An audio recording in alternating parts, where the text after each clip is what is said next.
At naghihintay pa nga rin tayo magsimula muli itong pagdinig naman dito sa Senado na makikita live dyan sa inyong mga TV screen.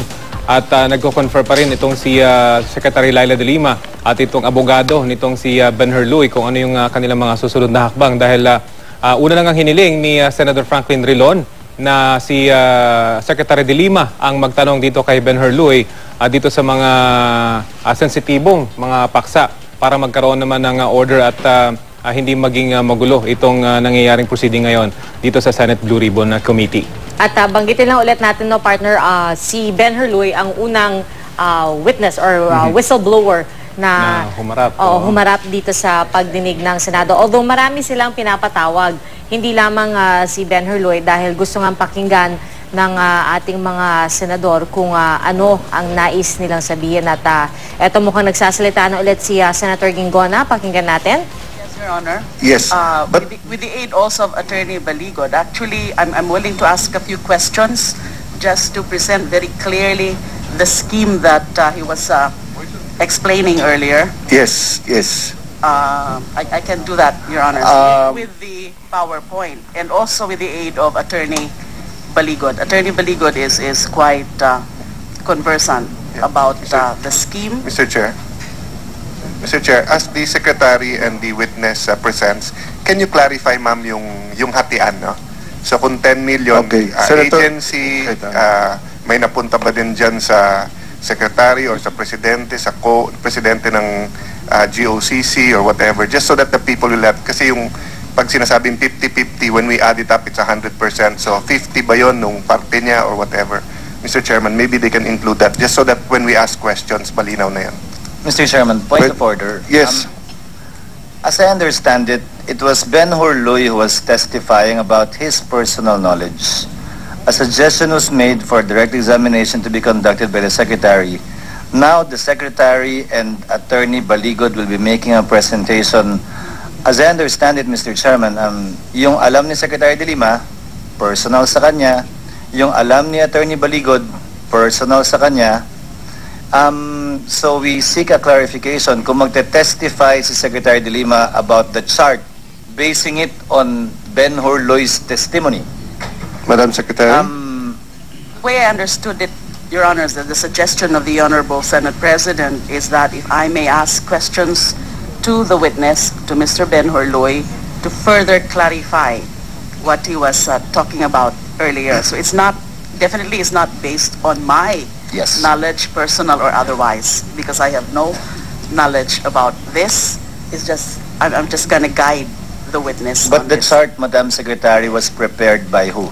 Attorney Baligod, based on the accounts of his clients, including Ben Her.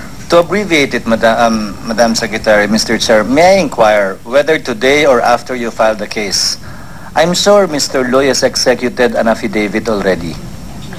How many? There are a few affidavits. There are several affidavits, original affidavit filed in connection with a serious illegal detention case. There's supplemental affidavit also in connection with the serious illegal detention case. And then specifically for the investigation into the PDAF and Malampaya, he executed a joint sworn statement along with several other witnesses. From my list, Your Honor, four affidavits. Now, Mr. Chair, as has been the practice of the committee, we usually ask resource persons to submit affidavits, but this would be unique dahil magpa-file ho kayo ng kaso. Again, if I may ask, if not today, after you file a case, can you submit to us the affidavits of Mr. Luy in connection with the point of interest of the committee, namely the PDAF scam? Yes, Your Honor. We will gladly furnish this committee a copy of the affidavits after the filing of the case. Because I presume this affidavit was logically and chronologically prepared as well, so that the case will be presented clearly before the Office of the Ombudsman. Yes, Your Honor. Would that be possible, Mr. Chair, so that we don't go through the process all over again, given the testimony already of Mr. Luy? Yes, Your Honor. I defer to the judgment. Yes, judgment noted, and thank you, Madam Secretary. At this point, maybe you could proceed with your proposed questions and your PowerPoint.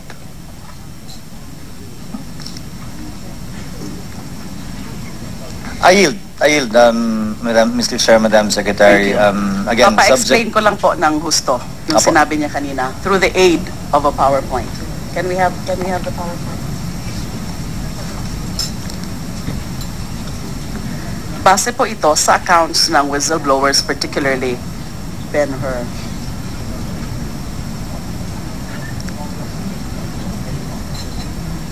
Yung whistleblower.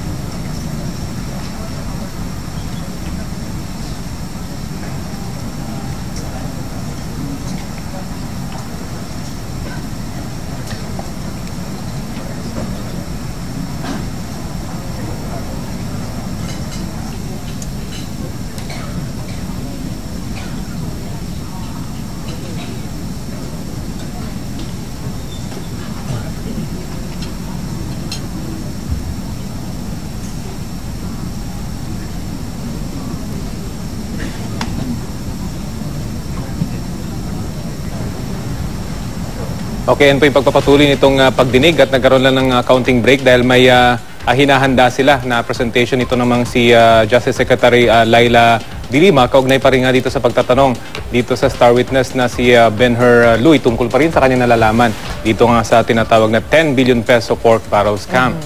At bago nito hiniling ni Senator Escudero na magsumite na lamang rin ang DOJ ng kopya ng affidavit ni Ben-Hur Luy sa Senado para rin na mabasa ng mga senador at pwede nilang tignan ng isa-isa yung mga nabanggit niya. At paliwanag nitong si Secretary De Lima ay ipagpapaliwanag niya lang ng mas detalyado pa yung mga nabanggit na ni Ben-Hur Luy kanina. Kung kaya siya na ngayon yung magtatanong, siguro may mga detalye pa talaga na importante at mahalagang malaman. Kung kaya si Secretary De Lima na mismo yung magtatanong dahil all this time, sila naman talaga yung kausap habang hinahanda yung kaso nga laban dito sa may kinalaman dito sa pork barrel scam. Although, alam mo, matagal rin tayo nagko-cover sa mga Senate hearing. Ngayon lang rin ako actually makakakita na isa rin sa mga invited ang magtatanong. Kasi usually, di ba, ang senators very particular sila. Gusto nila sila lang ang nagtatanong.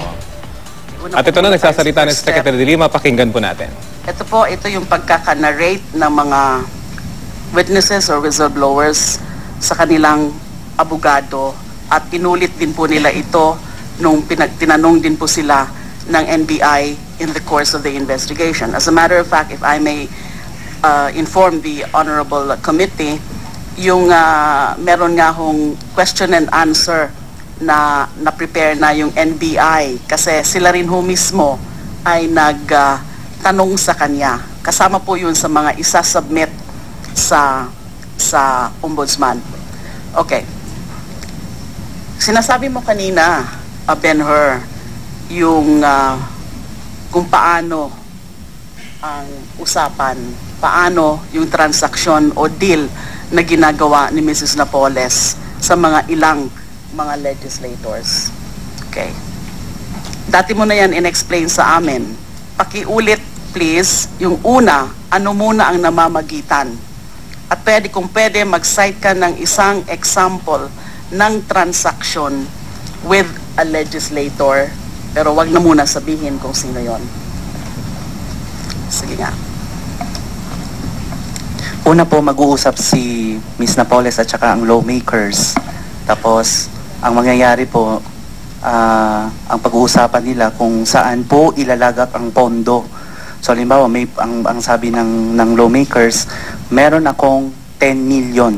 Halimbawa, saan ko ngayon ito ibabagsak ang pondo? So, sabi ni Ms. Napoles, sa PDAF ko. PDAF. Kasi minsan po, may mga lawmakers na bukod sa PDAF nila, meron silang extra fund na release sa kanila. Meron... Kasi PDAF, dyan sa listahan na yan, PDAF and then special funds from departments. Example, yung tanong ko kanina, mag-isip ka nga ng natatandaan mo na isa talagang specific na usapan. Halimbawa mo, yung PDAF ng isang lawmakers. Isa tapos, lang? Opo. Okay. Lawmaker. Tapos, yung PDAF na ito ay ibabagsak niya sa NLDC. Okay. Ang ibig sabihin nun ay yung PDAF ibabagsak Sa NLDC po. Ibabagsak po yun sa NLDC. Halimbawa, ibabagsak niya sa NLDC, sa implementing agency. Pero, nag-uusap po ito sila ni Ms. Napoles kasi meron siyang kausap na sa NLDC bago ibabagsak yung pondo sa NLDC. Ano ang mga specific na usapan kapag sa stage na yan na hihingi sa PDAF? Ano specific? Yung deal na po nila, exchange na po ng rebates.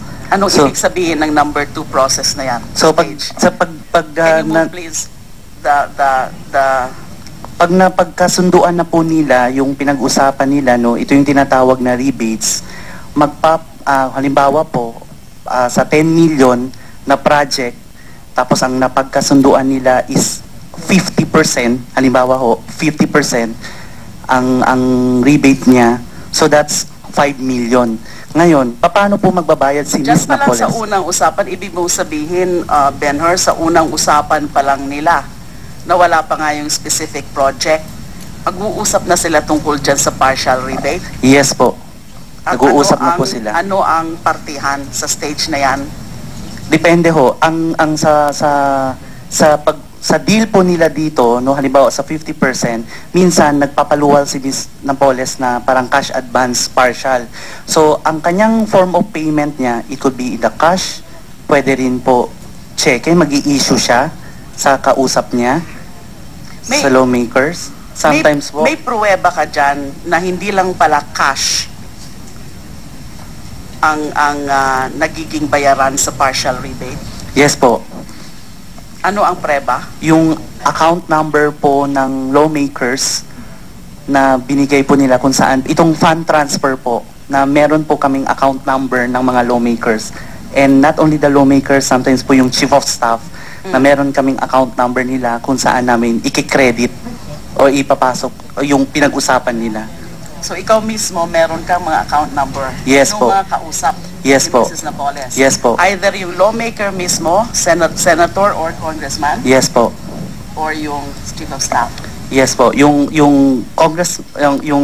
congressman at saka yung chief of staff. Okay. So sa number 3 step, yung pagsulat ng fund source. Pag sinabi nating fund source, sino yan? Yung sa lawmakers Yung po. lawmaker. Writes a letter to DBM which is coursed through the chair. Of Finance and Appropriation Committee. Dito po kasi sa number 3,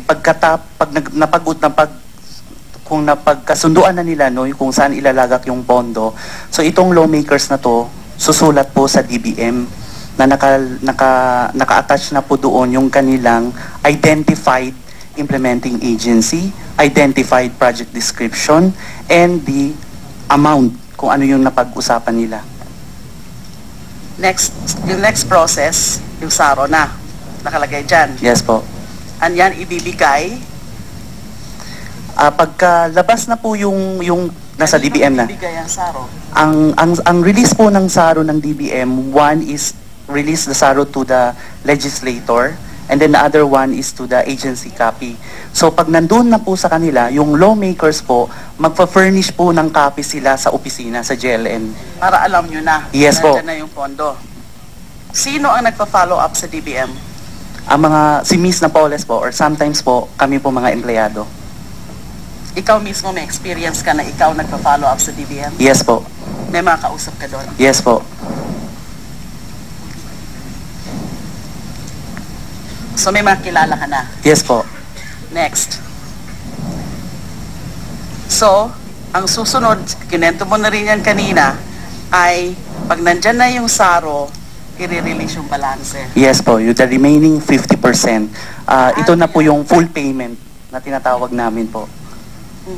So bago po yan, i-release, bago po makukuha nila yung balanse, no, bago po nila makukuha yung balanse, yung remaining 50%, kinakailangan po, meron silang endorsement letter, tapos yung memorandum of agreement, yung project proposal, na pinirmahan po ng lawmakers, or kung hindi man, kung sino man yung inassign ng lawmakers, yung chief of staff, O pirmado po yung MOA. Nabanggit mo kanina, dinadraft yan, Yes. yung endorsement letter. Yes po, Sino madam. nagda-draft ng endorsement letter? Kami po sa opisina, dinadraft namin yan, tapos i-email namin yan sa mga sa kung sino man yung lawmakers na inassign niyang tao na May personal mag-asikaso. kang participation sa pagda-draft ng mga endorsement letter? Yes, madam. Ikaw mismo? Yes, madam. Sino pa? Meron pang iba sa staff na nagda-draft ng endorsement letter? Yes, madam. Okay. May sample ka?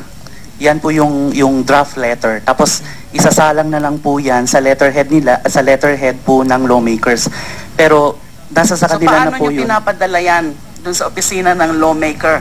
You will notice, Your Honor, na inano namin, blinur ho namin yung mga yung pangalan ng particular senator or the address, the particular senator. Yung ano po, dinadraft po namin yan, i-email po namin yan sa kanila kasi meron nga po silang tao na inassign sa tao na inassign. So doon po i-email namin yung draft letter na yan.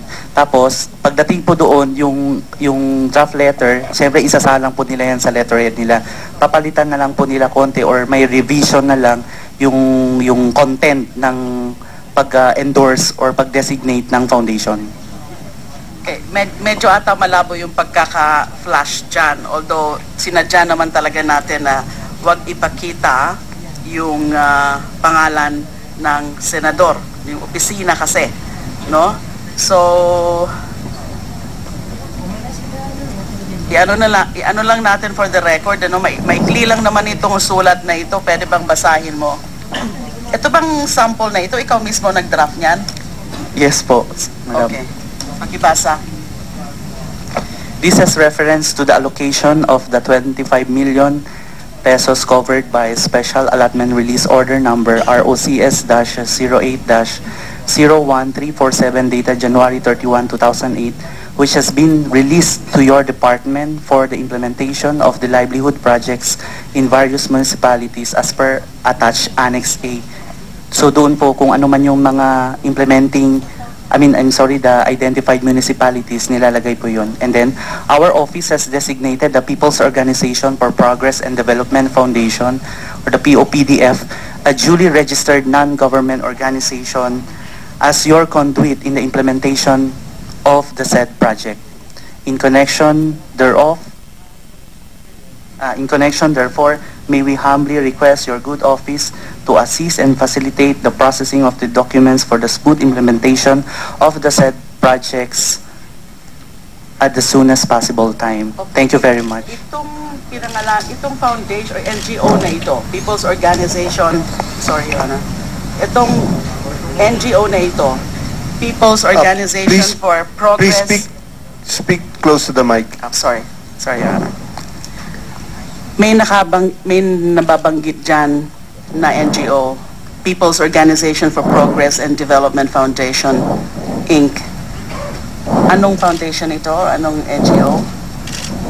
Alin ito? Sino ang presidente niyan? Si Miss Marlina Sunyas po. Okay. Now, itong sulat na ito na may letterhead sa isang opisina ng isang senador, so may nakapirma dito, matatandaan mo ba kung ano ang posisyon o kung sino yung pumirma dito sa request na ito? Yes, madam. Senador ba siya o tao ng senador? Tao ng senador. Kilala mo yan? Yes. Personally, yung na-meet hindi po. Sa telepono lang po kami nag-uusap. Okay. So itong sulat na ito, na ang sabi mo, ikaw ang nag-draft, pero pinadala nyo na lang sa opisina ng senador na ito. Yes po, madam. Sino man ito na pinirmahan ng kanyang chief of staff, kanino ito naka-address? Anong opisina?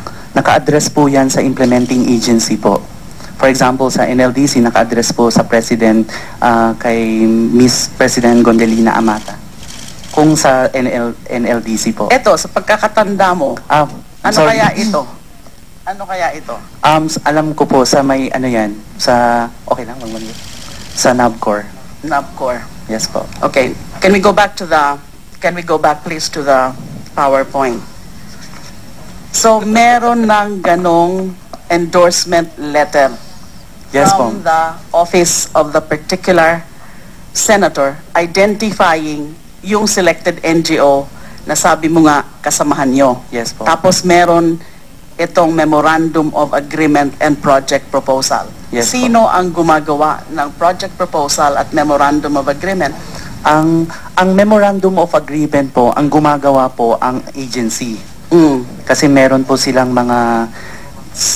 kasi sila sinusunod rin. So, kung ano po yung outcome nung ginawa nilang Memorandum of Agreement, so, i-email nila po sa amin or magpa-furnish po sila copy sa amin at yun yung dapat na ipapapapirma Yung project proposal, sino? Kami na ho sa opisina. Pwede ka bang magbigay ng example na project proposal na natatandaan mo based on your personal knowledge and recollection? Halimbawa, na kayo ang nag-propose o gumawa. Halimbawa, yung 10 million, tapos meron po kasing retention, management fee na china-charge po yung agency. For example, 3%. So, 9,700,000 na lang ang naiiwan.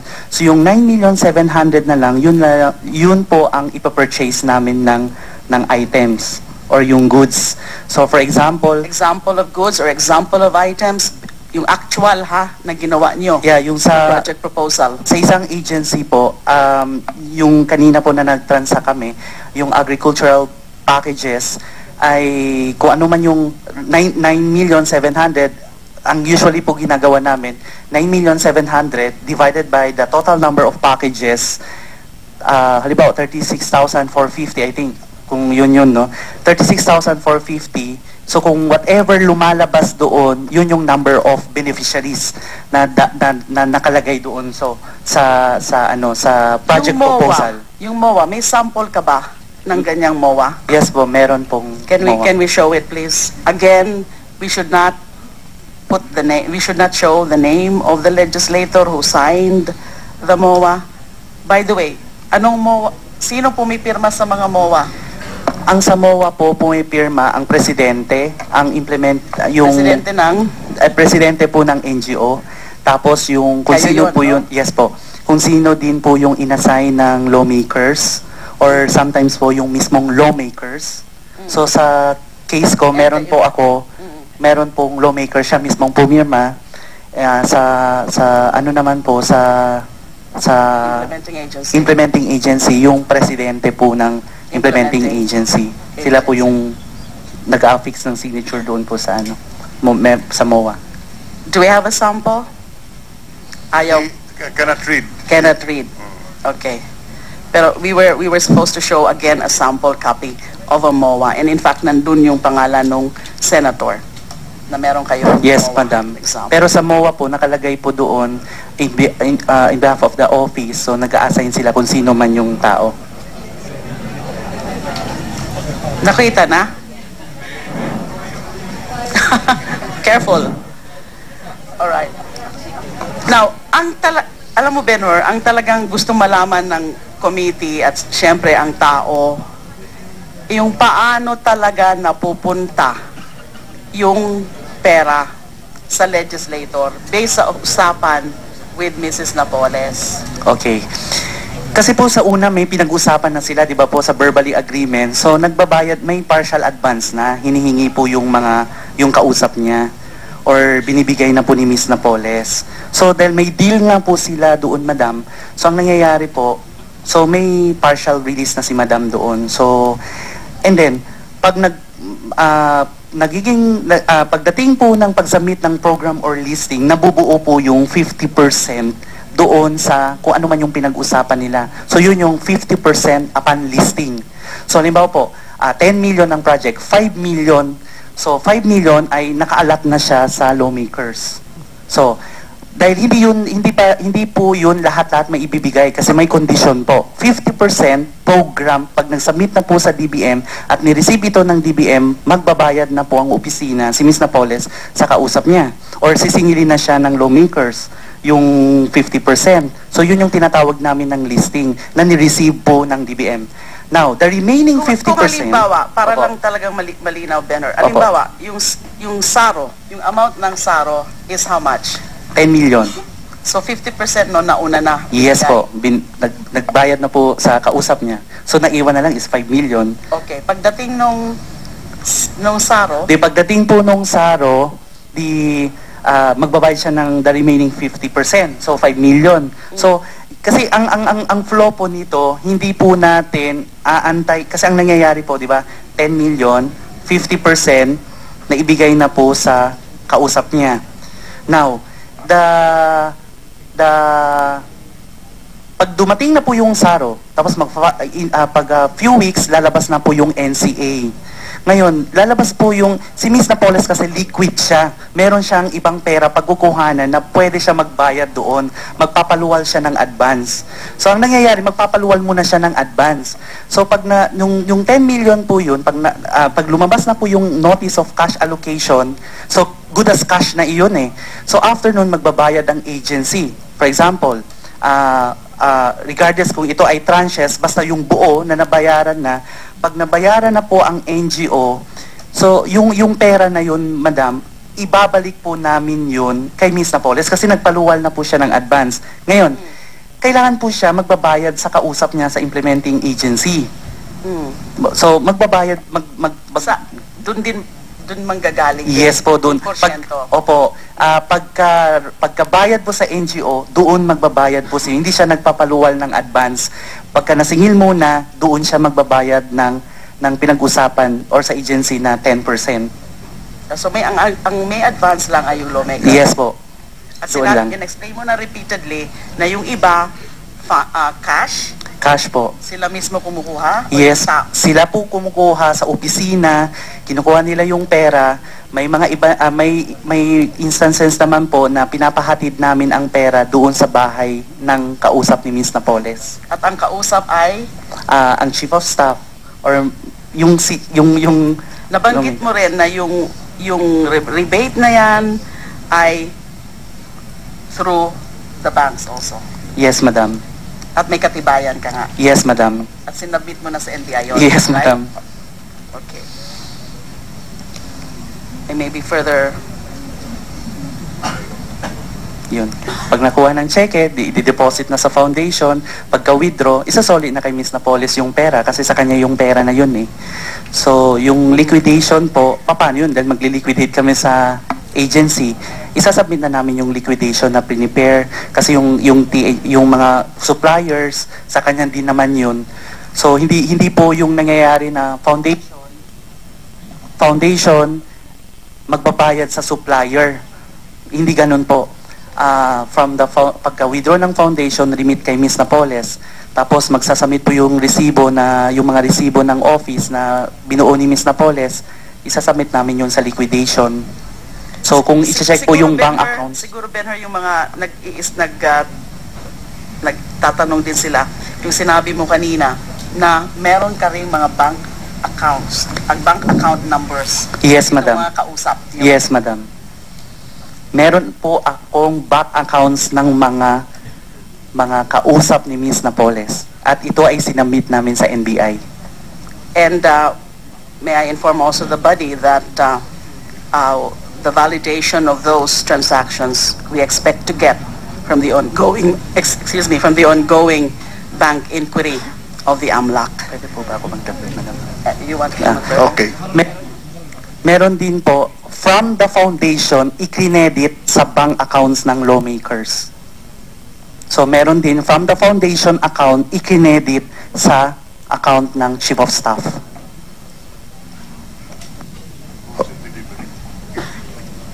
So there, Your Honor. Okay. At this point, the majority floor leader would like to ask a few questions. Sir Chairman, magandang hapon po ulit. No? Benar, welcome. Sabihin ko sana welcome to the Senate, pero welcome back to the Senate. Dahil sabi mo kanina, nakapasyal ka na dito, no? Yes, sir. Mga anong year ka nakapasyal dito? More or less lang. 08, 09, 07? Mga 2011 yata, sir. 2012. Tapos meron akong mga 2004, 2000 ano. Kasi sinasamahan ko si Miss Napoles, pupunta siya dito sa office eh. So hanggang 2011, 2012, meron pa rin? Nung 2012 2011 may kinuha lang po akong documents kasi gawa nga po nagkulang kami ng tao sa office. So kinuha lang po yung Nililiquidate documents. nyo na lang. Hindi naman po, parang request lang din po iyon, address to the agency. Paano pagpunta mo dito sa baba? Naglalag ka o may sumusundo sa yung chief of staff? O, Meron pong nagpapadala pero merong taong na pinapahatid ko bagay i-assist na lang pero nangyari naglalag po kung ano yung dito sa Senate. Pumapasok ka? Yes po. Naalala mo pa kung anong floor kang nakapasyal? Alam ko yung office na pinuntahan ko. Anong floor? Hindi ko matandaan pero alam ko po yung office na pinuntahan ko po. Hindi mo pwedeng sabihin pangalan. Palayaw. Initial. Sexy. Sexy. Palayaw, yun yung palayaw. Oo. Pwede mong tanungin ang sexy kung lalaki o babae? Yung sexy ba lalaki o babae? Lalaki. Lalaki. Okay. Slogan nung senador. Baka gusto niya, happy ka. Oh. Kasi, Bernard, kaya kami nahihirapan. Opo, sir. Kasi 2 days ago, nasa dyaryo na lahat ng pangalan. Opo, sir. Ang kino-quote, kung hindi yung abogado mo, yung mga whistleblowers. So, naintindihan ko yung DOJ secretary, pero siguro naintindihan mo rin yung lahat ng na nandito, di ba? Na gano'n. So, babalikan ko yon, no? But I just wanted to see na if you're really familiar with the Senate at yung mga tao dito, no? But please be relaxed and just ikwento nyo lang talaga sa amin yung nalalaman mo. So, yung sa example mo kanina, di ba? Kung 10 milyon. Opo. Halimbawa, 10 milyon. Ang pinakamaliit na mapupunta sa lawmaker, 40%? 40. So 4 million yon. Yes po. So sinasabi mong 50-50, ibig sabihin, pag request, may 2 million ka na. Yes po. Tapos pagkakuha ng SARO, another 2 to Yes make po. it 4. Yes po. No? Kung 50%, 5 million, 2.5, 2.5. Yes po. Okay. Saan napupunta yung the rest of the 50%? Yung 10% po, 10% napupunta sa implementing agencies. Sa actual na binibili o sa isang opisyales sa implementing agency? Sa actual na opisyales. Sa opisyales din? Yes po. So bigay din yon. Yes po. Lagay din. Okay, so 60% Tinatawag nila na SOP. SOP or standard 10% SOP Oo. daw. Okay. Standard operating procedure Pero, usually ang SOP. Pero in this case, lagay siya. Yes po. Okay. Pero ibibigay lang po yun after na-kolekta lahat. After na nakolekta. Yes, So walang advance pag sa implementing agency. Nagkakaroon din po minsan pag kailangan nila. Okay. So 60% na yon. Nasaan na yung 40% pa? Yung 40%, nakimiss na polis na po lahat. Okay. So ang ibig sabihin nun, ghost yung buong project.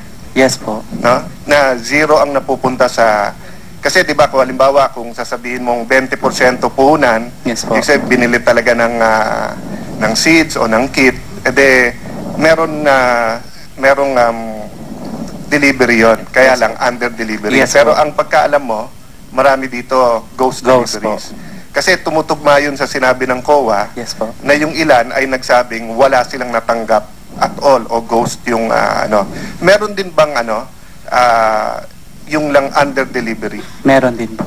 Meron din. So may Meron. pinagkukunan din kayo ng halimbawa ang nabasa ko sa mga dokumento, mga kits, no? Yes, Kung po. tawagin nila, agricultural kits. Yes, Alam mo ba kung ano to at anong laman nito? May sprayers, may fertilizers, meron din pong seeds, meron din pong gardening tools. Okay, so minsan Bumibili po kami. bumibili kayo tapos Yes, po. nagde-deliver din. Yes po. Pero dun sa ghost, narinig nyo naman, nakakapanood ka ba ng TV? Like, alam ko napanood nyo yung sa Million Person March kasi sabi nila happy daw kayo o na ano kayo na yung suporta ng mga tao. No? But like yung hearing halimbawa namin, napapanood nyo rin, hindi? Napapanood din po. Okay, so nung napapanood mo yung ibang head ng mga ahensya na sinasabing, sir, bibigay sa amin papeles, pirmado na lahat, liquidated. So, kulang naman kami ng tao, kaya approved na yan . Anong masasabi mo doon? Sabi mo kanina, kayo na nag-ayos ng papeles na yan? Yes po. So, wala Kung ano po yung requirements na hiningi po ng implementing agency sa amin, na ito yung liquidation na isasubmit, yun po yung isasubmit namin. Pero alam nila na wala naman kayong dineliver. That I do not know. Ay, hindi nyo alam. Basta't alam na lang nila yung 10% nila. Hindi, sabi mo kasi kanina Hindi meron ko kang... din hindi ko din po alam. Hindi ko din po alam na alam ng lahat. Pero yung tao na kausap, alam niya. Then siya na mag-aayos ng lahat ng papeles. Hindi po, kasi pag naisabit na po yung naming dokumento, may mga tao na inassign nung kausap ni Ms. Napoles na sila yung mabusisi sa mga documents. Tapos, pinupuntahan po nila yung mga agency. I'm sorry, kaya yung... ako ito tinatanong, Bernard, kasi siguro isang dahilan kaya ka nagwi-witness, ayaw mo nang maulit ito eh. Diba? Yes po.